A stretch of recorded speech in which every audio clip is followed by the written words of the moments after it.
Uh, Hello, everyone. I have with me one of the veterans of the sport, Roxanne Modafferi, who's going to fight on next week's TUF Finale, the during the upcoming International Fight Week, which is one of the biggest events of the calendar year. So, thank you once again, Roxanne, for taking the time for us. Thank you for having me on your show. So, first thing I got to ask you, because the last fight that you had in 2017 December, uh, a lot of people were behind you. Obviously, when you fight, it seems like all the fans are behind you. They get behind you. They want you to win. How big of a factor is that support for you? It feels great. I'm honored that I have a lot of fans who want to see me succeed and win. And, I was very disappointed in the outcome. I thought it was a close fight, and I would have liked to win for myself, also for my coaches and for the fans. But, I know that I have the kind of fans who will support me no matter what. So that's really nice. And after the fight, because it has been, what, 6 months since your previous fight. So, how have the previous 6 months been for you? What have you been up to? I have been wanting to fight soon. After that, I've been asking the UFC, and they wouldn't quite tell me when my next fight was. So I was pretty much training nonstop. Well, I always train nonstop anyway. Okay. Stay in shape. But I sat down with my trainers, and we discussed, what I needed to do to reach the next level. To evolve into the next form of Roxanne. So I did more strength and conditioning, more wrestling, more everything, more striking, jiu-jitsu. Around April, I was finally notified when my next fight would be, and it was, a number of months away, so I decided to take some time off from conditioning, meaning like a few weeks, and just do jiu-jitsu so I could do a jiu-jitsu tournament, but then I got right back into fight training. Awesome. And as you know, I previously said, you're a veteran of the sport. You've been in the fight sport for a really long time. I remember our previous conversation. The most interesting thing that we talked about was weight cuts and how big of a factor it is as you start getting a little older, and how big of a difference it makes. So I just wanted to ask you. I mean, is flyweight your natural weight class for you to fight in, or just what do you think about the division? The people who fight in flyweight are my size. Yeah. So, of course, I wish that people would fight closer to their actual walking weight. So if I fought at my walking weight, I would be bantamweight. But Yeah. then, everyone else would be too. But yeah, I still feel good cutting weight. My weight cut is not easy, but it's not killer. So, I'm pleased with flyweight. I'm so happy the UFC finally got flyweight. Yeah, so I wanted to ask you that because again, we also talked about the women's evolution in the sport, and now we have seen new divisions coming up. Now there is even talk about atom weight probably being added. What do you think about the women getting their due recognition in the sport finally? Yeah, I'm so thrilled that, more weight classes are being added. And I know that the UFC has a lot of fighters on their roster, and, they do have a lot of shows, but, fighters want to fight more. And I know that's some issue with making fights. So I don't know. Thankfully, I'm not running the UFC, so I just fight when they tell me to. Right, absolutely. And now just talking about Syndicate MMA and John Wood, because I met John during this past week at UFC Singapore, and one Oh thing that wow. yeah, and one thing I realized is John stays with his fighters everywhere, because he takes care of all of their needs during the fight week. And even when I talked to Jessie Jess during the fight week, she mentioned how going to Syndicate MMA, going to Vegas, changed her life, saved her life in a way. So can you just talk about your experiences in Syndicate MMA and working closely with John Wood? Absolutely. I can honestly say that John Wood got me into the UFC. I came to Syndicate kind of broken physically. Like I had a lot of nagging injuries. My striking sucked. Like I was just going downhill. I was on a 5-fight losing streak. And I've always worked hard. I've always trained as hard as I could, but just it wasn't building up. It wasn't making me better. So finally, when I went to Syndicate 5 years ago, he showed me the way. And he was able to train me. I'm kind of a hard student, and got the knowledge in my brain, and I worked my way up through Invicta and got back on the TUF 26. So really wouldn't be here without him, without John Wood. And that was, I think, one of the significant differences during your fight with Montano, even in December, because your striking kind of surprised a lot of people. People always knew you were good in jiu-jitsu, you were good on the ground.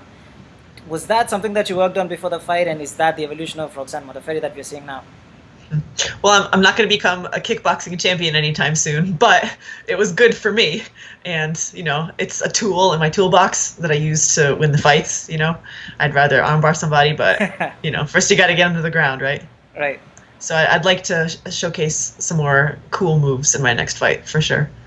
Now, talking about your next fight, Barb Honchak, another veteran of the sport, a former Invicta champion. Obviously, you fought her before, I think, in 2011, if I'm correct. Hmm.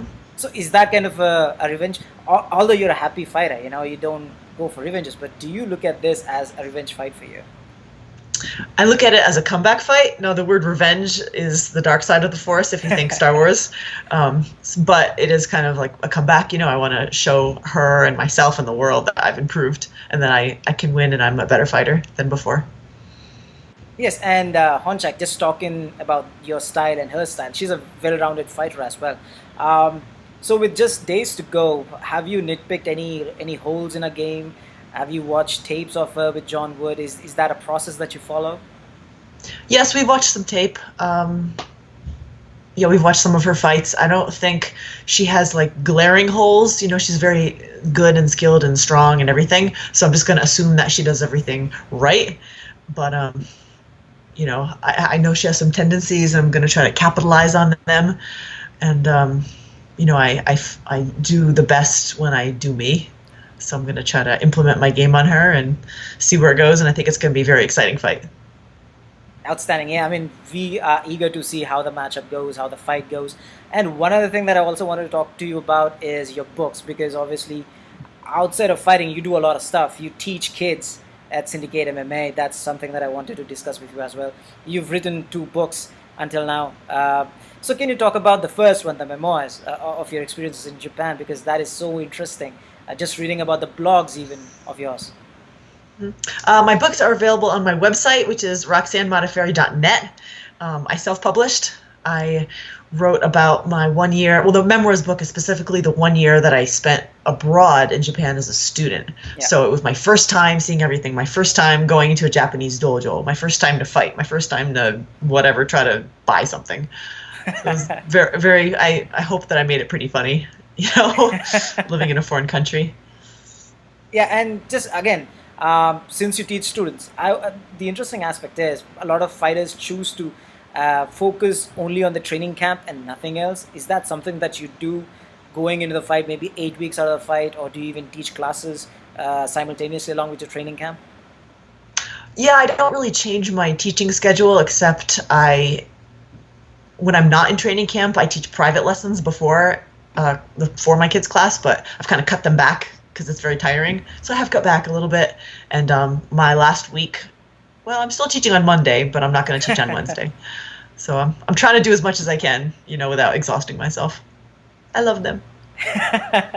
All right, and now that you're just days away from the big fight, and it's, as I said, during the International Fight Week, how big of a difference is this week for you from the rest of the fights that you've had throughout your career? How big of a difference is this particular few days for you? I'm certainly going to find out soon. I don't know. I've never fought in Fight Week before. I'm hoping it's just going to be the same as usual. But I know John Wood has some other fighters fighting, so I'm hoping that he's still going to, give me attention. He's got Francis Ngannou, who Yeah. he did his camp for, and Mike Chiesa. So, I just, we'll see. But, my best friend Serena will always be there for me, and she'll always have my back and, help me weight cut and all that stuff. So it'll be fine. Okay, and what are your common practices during the fight week? Normally, what do you do in the days leading up to the fight, other than just focusing on cutting weight? Yeah, I usually do the technique of the MMA class, and I just don't spar. I'd hit mitts with John just to stay sharp. I do some burpees, some stairs to keep my cardio up. I like to take walks and just watch a lot of anime, especially fighting anime, to kind of get myself going, like, yeah, I can do this, sort of thing. All right, perfect. So just to wrap things up, I want to get your thoughts on what you expect from the fight, what you expect from the fight week, just what's next for Roxanne Modafferi, because the flyweight division is so interesting, it's so mixed at this point. I'm so excited to be in the UFC, and I'm looking forward to, a fight week. um, under the UFC banner. I think the fight is going to be a scrap. We're both well-rounded, and we both like takedowns. We both strike. I don't know where it's going to go. I'm hoping it'll be a long. I hope it's going to be an exciting fight. However many rounds it goes, I just hope I have my hand raised at the end. I'm going to do it.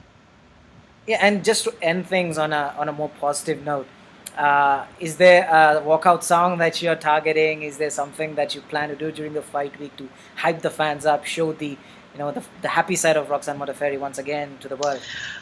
I encourage you to watch this YouTube video I just made about my friend Serena and I doing the Dragon Ball Z fusion technique. Okay. I just posted it on my YouTube channel. I don't know if you're familiar with it, but when the two warriors do this dance and touch fingers, they fuse Goten and Trunks. They fuse into like Gotenks. So Serena and I have recreated this video, so please watch that. I've been trying to like talk a little smack here and there, but Barb never responds. I don't know. I'm going to try to do something for weigh-ins, but I don't know if they'll let me. We'll see. But just keep following my social media, Roxy Fighter, on Twitter and Instagram, and I'll try to entertain you guys.